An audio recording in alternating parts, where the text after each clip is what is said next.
Tantor Audio, a division of Recorded Books, presents Christian Counseling Ethics, a Handbook for Psychologists, Therapists, and Pastors, 2nd edition. Edited by Randolph K. Sanders. Narrated by Tom Mcelroy. 1. Embracing Our Ethical Mandate. Randolph K. Sanders. As a newly graduated Ph.D., I was, like most new psychologists, concerned with finding my first full-time position in the field. I discussed jobs with supervisors, made phone calls, and sent resumes. One day I received a call from the executive director of one of the Christian counseling centers to which I had sent my resume. This man's agency was an established center, well-known and well-liked by many in the lay community. After some preliminary discussion of my qualifications, I asked the director for more details about the programs at his center. "Just a minute," he replied. I could hear him rustling through some papers. "Take down these names and numbers," he said rather brusquely once he returned to the phone. I complied, but after taking down several listings, I felt myself becoming vaguely uncomfortable. "Dr. Blank, exactly who are these people?" I asked. "They're my clients," he replied. "I want you to call them, and they'll tell you what we do here and how they like what we do. If you like what you hear, you can call me back." After pausing for a moment, and certainly not wanting to question an older, ostensibly wiser colleague, I ventured rather carefully, Dr. Blank, I just wondered, have these clients given you permission to release their names and numbers?" "Sure," he replied flippantly, and with a lack of sincerity. And with a hint of sarcasm, he asked, "Why is that so important to you?" "Well," I began, "I was trained in the APA, American Psychological Association, Code of Ethics, which says—" He cut me off abruptly.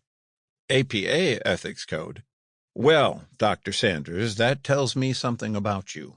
We live by a higher standard of ethics here. Christian ethics, not APA ethics. You know, Dr. Sanders," he continued, "I don't think we would need your services at our center after all. Goodbye." And with that, he abruptly hung up the phone. Several years later, this man's counseling center closed after serious allegations of misconduct and improprieties arose. Whatever the counseling director meant by Christian ethics as a higher form of ethics, it is clear that his concept of professional ethics was different from that which most therapists hold.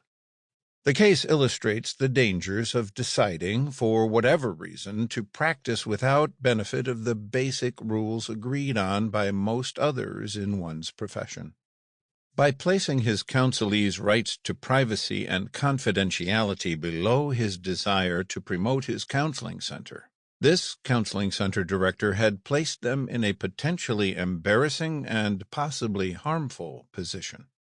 Further, the case demonstrates rather dramatically why Christians should never presume that their faith perspective inoculates them against the ethical or moral failures that afflict others in society. Finally, the embarrassing closure of the man's counseling center several years later illustrates the far-reaching and harmful consequences that ethical or moral failures can have. Christian counseling and ethics. When Christians who are mental health professionals speak of Christian counseling, the conversation usually turns rather rapidly to matters of theology. Discussion often centers on the compatibility or incompatibility of various counseling interventions with accepted Christian traditions, or on what constitutes distinctively Christian interventions in counseling. To be sure, such questions are not just discussed among mental health professionals. They are also a topic of conversation among the clergy and others in positions of leadership in the wider Christian community. Much time and effort is spent theorizing, discussing, writing, and arguing about these topics. Concerns about the theological orthodoxy of Christian counseling are important. Sample complete. Ready to continue?